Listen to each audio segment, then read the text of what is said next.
Hey there, learner. Of all the fascinating topics you've steered us towards, the landscape of our own minds, especially when we're dreaming, that feels particularly intriguing. Mhm. You've often wondered if there's maybe more to those nightly narratives than just, random brain static. Indeed.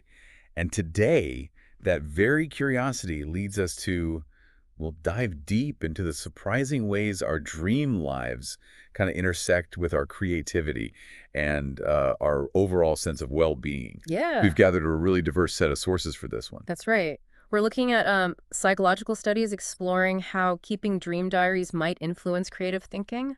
Yeah. Research that unravels lucid dreaming, some like crucial myth busting about sleep, Yeah, definitely need that. a really interesting look at sleep through a more spiritual lens, and even a study on ASMR, that tingling thing. Right, and its effects on the brain and body. Yeah. So our mission really is to sift through all this info and pull out those key insights. Those aha moments. Exactly. Things that might just kind of reshape how you think about your sleeping and dreaming hours.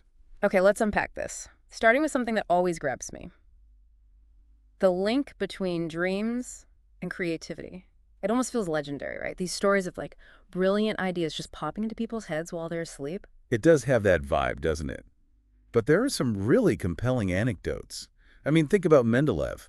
The periodic table guy? Yeah, supposedly saw the whole layout in a dream. Yeah. Or Elias Howe, who apparently dreamt the solution for the lock-stitch sewing machine needle. Wow.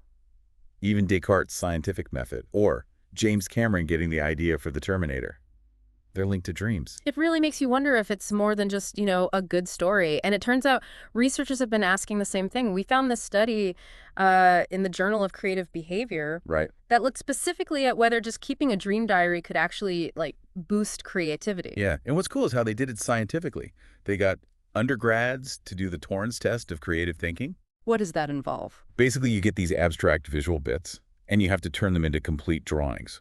Then they score how creative the drawings are. The students did this twice with about 27 days in between. Okay, so what happened in those 27 days? That was the key part. Exactly. That's the experiment. So one group, they kept a dream diary every morning, Mm. wrote down everything they could remember. Uh-huh. Another group, kind of the control, they wrote about a vivid thing that happened the day before. Okay, And then a third group just, well, took the test twice. No journaling. got it. Interesting setup. So how did they measure the creativity part? Well, the Torrance test has a couple of scoring methods. They looked at raw features, Mm-hmm. things like, how many ideas, how detailed the drawings were, how abstract the titles, stuff like that. Right. And interestingly, all three groups actually got better on those raw scores the second time. Okay, so maybe just practice, like doing the test again helped. That's what the researchers figured. Yeah, probably a practice effect. Mm. But, and this is the crucial bit, they also scored the drawings for creative content. Ah, okay. What's that? Things like emotional expression, if there was a story in the drawing, humor, richness, fantasy, the stuff that feels more connected to how weird dreams can be. Right, right. The dreamlike quality. Exactly. And here's where it gets really interesting. Yeah. Only the students who kept the dream diaries showed a significant jump in those creative content scores. No way, really? Yeah. The group writing about their day didn't, and neither did the ones who just took the test twice. Wow. So, actively paying attention to your dreams, it actually seemed to boost that imaginative, original kind of creativity. That's what they concluded. They kind of hypothesized this idea of cross-fertilization between waking life and dream life. Cross-fertilization. Yeah, like by thinking about the strange logic of dreams, maybe it helps your waking mind think more flexibly, more associatively, accessing that dream-style thinking when you're awake. Huh. It's like tuning into a different frequency or something. Makes sense when you think about artists like the surrealists Definitely. or filmmakers like David Lynch or Christopher Nolan who really play with that dream reality line. Precisely. So for you, the learner, the big takeaway here is maybe just paying more attention to your dream. Like starting a journal could actually be a way to nudge your creative thinking, especially for those more out there ideas. It's like flexing a different mental muscle. Kind of. Training your brain to think outside the box by visiting a place where there is no box. Okay, I'm sold on trying that. Now, let's shift into another really cool area, lucid dreaming. We've touched on this. It's when you realize you're dreaming while you're dreaming, right? That's the one. Being conscious during a dream, usually in REM sleep. The key thing is that awareness of being aware, metacognition. Like knowing you're in the movie. Exactly. And often that awareness comes with the potential to actually, control stuff in the dream. Sounds incredible. Is it rare? Actually, more common than you might think. Estimates are around, like, 55% of people have had at least one lucid dream. Whoa. Okay, so over half the population, and there's actual science behind this. Oh, yeah. Dr. Stephen LaBerge, he's been a huge figure in this field for decades. He developed techniques, studied it, and they've looked at therapeutic uses too. Like for what? Things like PTSD, recurring nightmares, maybe even anxiety. The idea being if you know it's a dream, you can face it differently or even change it. That makes a lot of sense, especially for nightmares. So how do you learn to do it? Are there, like, techniques? There are, yeah. They're all basically about training your mind to spot the dream state and stay aware. There are about 5 main ones people talk about. Okay, let's hear them. First is wild wake-initiated lucid dreaming. This is trying to go straight from being awake into a dream while staying conscious. Whoa. Yeah, you kind of watch the hypnagogic stuff, those weird images as you fall asleep. But it's generally seen as pretty hard to master. Sometimes it happens spontaneously if you practice other stuff, though. Okay, sounds tricky. Let's number 2. Reality testing, or reality checks. This is all about boosting your self-awareness during the day. You regularly ask yourself, hey, am I dreaming right now? And then you. And then you actively check. I try to see if reality behaves normally. How do you check? Well, common ones are looking in a mirror. Reflections are often weird in dreams. Or try pushing your hand through a wall. Ah. Looking at your hands, do they look normal? Count your fingers. Yeah. Check a clock. Does the time make sense? Or does it change weirdly? Yeah. Or pinch your nose and see if you can still breathe through it. Right. The key is picking one check and doing it often during the day. The hope is the habit carried over into your dreams, and one day you'll do it, realize you can breathe with your nose pinched, and boom, you're lucid. Planting that awareness seed. I like it. Third technique? Third is wake back to bed, or WBTB. This one messes with your sleep cycle a bit, intentionally. How so? You set an alarm for maybe 5 hours after you go to bed. Wake up. Stay awake for about 30 minutes doing something quiet but alert, like reading. No screens, though. Okay. Then you go back to sleep. The idea is you're more likely to go straight into REM sleep, but with a bit more awareness still lingering from being awake. It's the alertness, not what you do, that seems to matter. A little mid-sleep mental reset. Gotcha. Number 4. That's mild mnemonic induction of lucid dreams. This was developed by LaBerge. It uses perspective memory, basically, setting an intention. An intention to remember that you're dreaming. Yeah. The next time you're dreaming. Okay, how do you practice that? As you're falling asleep, you think about a recent dream. You find a dream sign, something odd or impossible in the dream, like flying or talking animals. Then you tell yourself, okay, that only happens in dreams. And you repeat a phrase like, next time I'm dreaming, I will remember I'm dreaming. You can do it if you wake up from a dream midnight, too. It's like programming your subconscious a bit. Interesting. And the last one, number 5. Number 5 is just keeping a dream journal, Yeah. like we talked about for creativity. It improves your recall, sure, but it also makes you more familiar with your own dream world, your personal dream signs. Better awareness overall increases your chances. Makes sense. Best to write stuff down right when you wake up, even fragments. Yeah. And look back at it sometimes. So it sounds like maybe using a few of these together would be best. Yeah, research seems to suggest combining reality testing, WBTB, and MILD Nice. often gets better results. Okay. Now, what if you get lucid, but then you want to wake up? Can you bail out? Some people report techniques, yeah. Though, results vary. Things like shouting for help in the dream, blinking really fast in the dream, trying to fall asleep within the dream, trying to read something. Apparently, reading engages brain parts less active in REM. Huh. Okay. Beyond just being cool, what are the actual benefits people talk about? Well, nightmares is a big one. Realizing it's not real, maybe taking control, that could be huge. It's used in therapy, actually. Imagery rehearsal therapy. Could also help with anxiety, practicing facing scary stuff in a safe space. And there's even some thought it could help with learning motor skills, like mentally rehearsing actions. Mental practice. Fascinating. But hang on, are there downsides? Things to be cautious about? Definitely. Good question. Some techniques, like WBTB or MILD, mess with your sleep on purpose. That could cause problems if you already have sleep issues or a wacky schedule. Yeah, that makes sense. There are also some reports maybe linked to the sleep disruption of feeling derealized, like things aren't quite real when you're awake. Oh, okay. And for some people, messing with sleep could potentially make depression symptoms worse. Plus, lucid dreams can sometimes happen alongside sleep paralysis, which can be pretty unsettling. Right, that feeling of being awake but not able to move, is that derealization thing common? Or does it affect certain people more? That's a good point. The research is still ongoing about how common it is and who might be more prone. It highlights why messing with sleep needs care. So when should someone maybe hit pause and talk to a doctor before trying this stuff?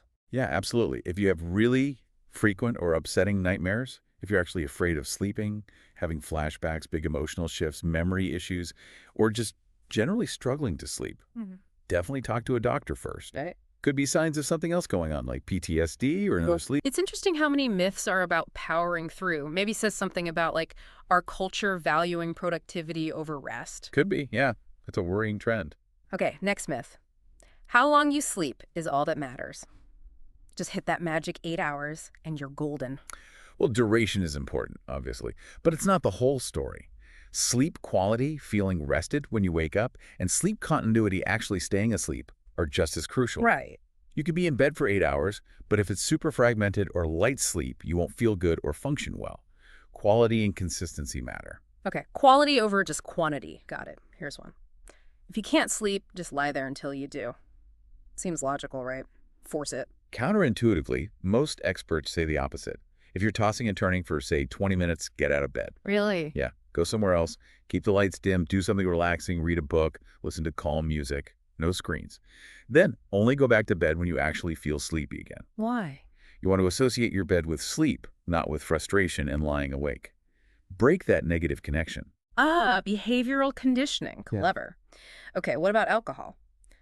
A drink before bed helps you sleep. The classic nightcap. Seems like a house ride. It makes you drowsy initially, but it actually messes up your sleep later in the night. It disrupts your sleep cycles, reduces the amount of deep restorative sleep. So yeah, you might fall asleep faster, but the quality tanks. Cutting back or ditching booze before bed. Good sleep hygiene. Good to know. Okay, environment. A warm bedroom is best. Being cozy. Feels nice, but actually, most people sleep best in a cooler room. Think 65 to 68 Fahrenheit, maybe 18 to 20 Celsius. Really? Why? Your body temperature naturally drops as you fall asleep. A warm room can interfere with that, leading to more wake-ups, restless sleep. Huh. Okay, might need to turn down the thermostat. Another environment on. Sleeping with a light on is harmless. Little night light. Nope. Even dim light can cause problems. It can increase awakenings, mess with your circadian rhythm, that internal clock. Wow. Some studies even link it to eye strain, maybe even weight gain. Darker is better. Use an eye mask if you need to. Yeah. Didn't realize even low light was a big deal. Okay, here's a creepy classic.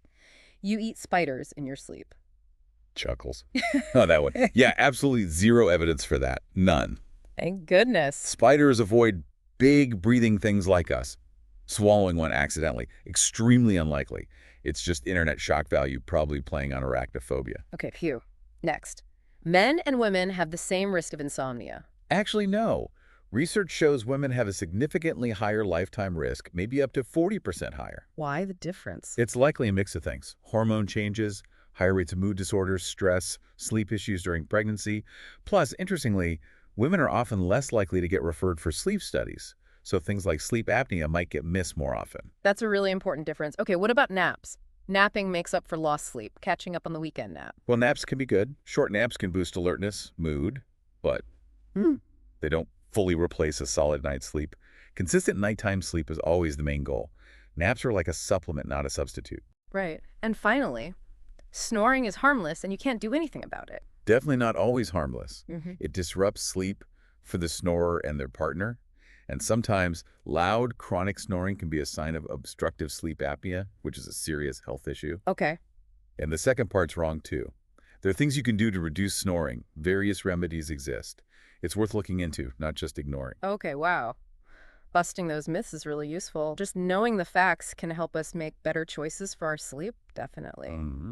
Now, let's explore a totally different angle. Sleep as like a spiritual practice. This was really thought-provoking in the sources. Yeah, moving beyond just the biology and psychology, how have different traditions viewed sleep? Not just as downtime, but maybe something deeper.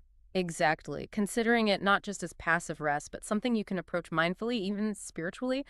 The source mentions Zen Buddhism and integral yoga. Right. Interesting parallels and differences. Tell me about the Zen view first. Well, the famous Zen master Dogen, his big work Bendoho, it Mm. actually starts by talking about sleep. He saw the monastic day beginning with sleep. Oh, And there was this practice, sleeping on the right side, at least to start the night.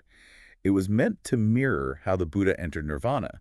So it's a kind of devotional act using posture to remember enlightenment, to aspire to that state as you drift off. wow. So using sleep as a mindful remembrance. How does integral yoga see it? Is it But different? also has posture recommendations, but the reasoning is more physiological. Yeah. They might suggest starting on the left side for a few minutes Why you left? to stimulate digestion, body heat. Then switch to the right side, which is thought to activate the parasympathetic nervous system, the rest and digest system to promote relaxation. So less symbolic, more about body mechanics. Fascinating contrast. The article also brought up yoga nidra. What's that about? Yoga Nidra means yogic sleep. It's a guided meditation practice, really deep relaxation.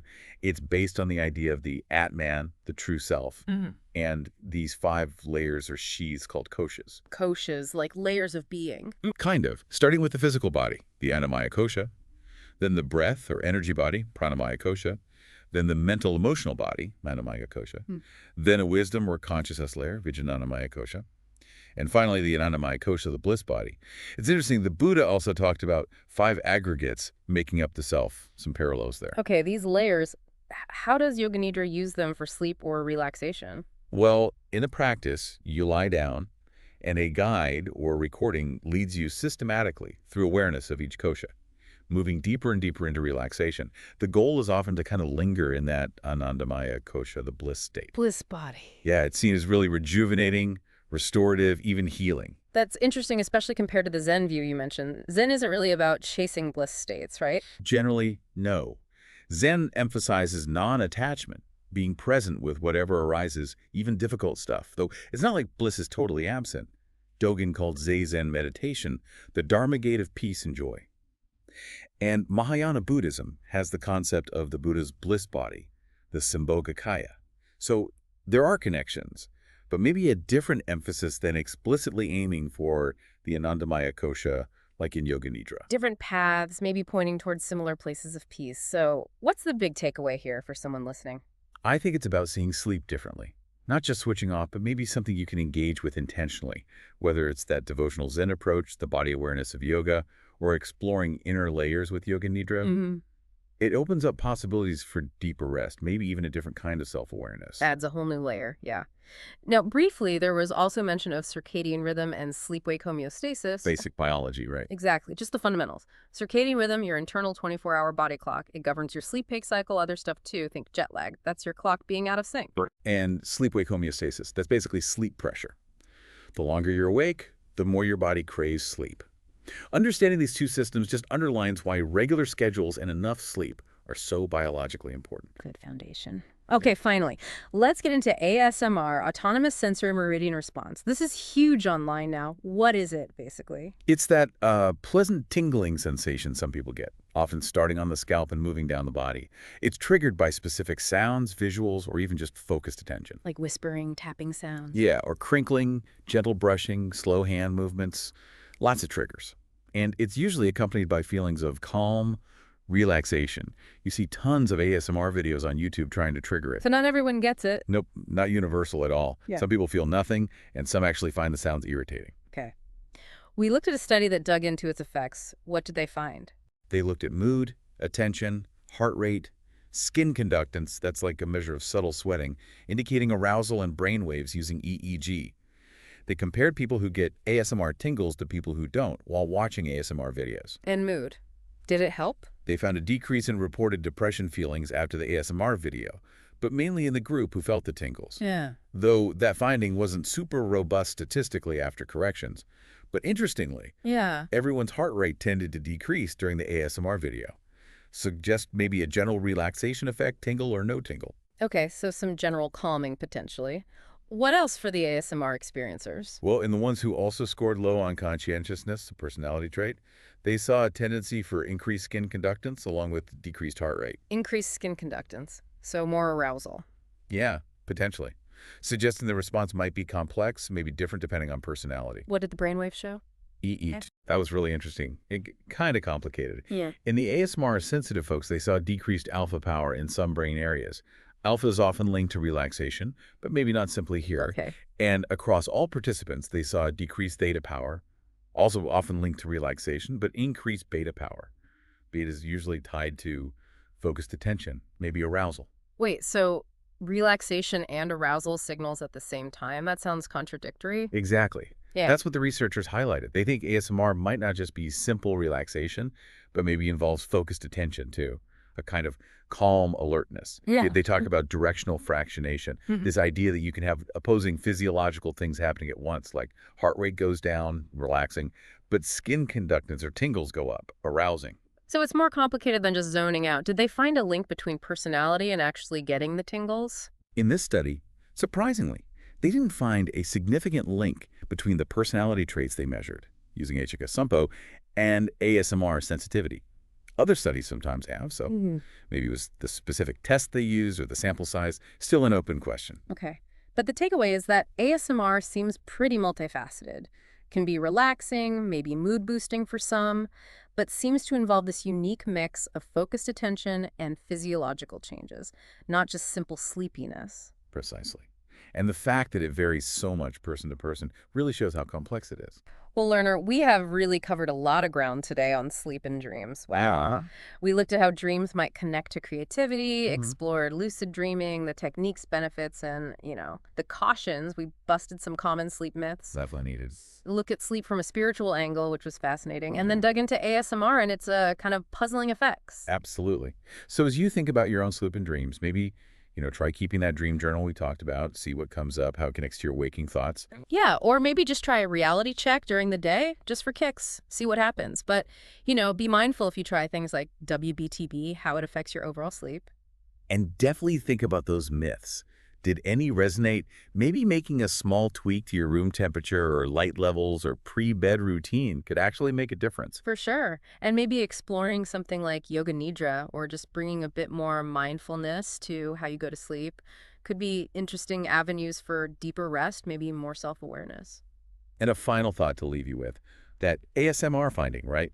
Relaxation and arousal happening together. It makes you wonder, what other seemingly opposite states might actually hold hidden benefits for our minds and bodies? Ooh, that's a good one to ponder. Yeah. Definitely something to think about. Until our next deep dive, sleep well.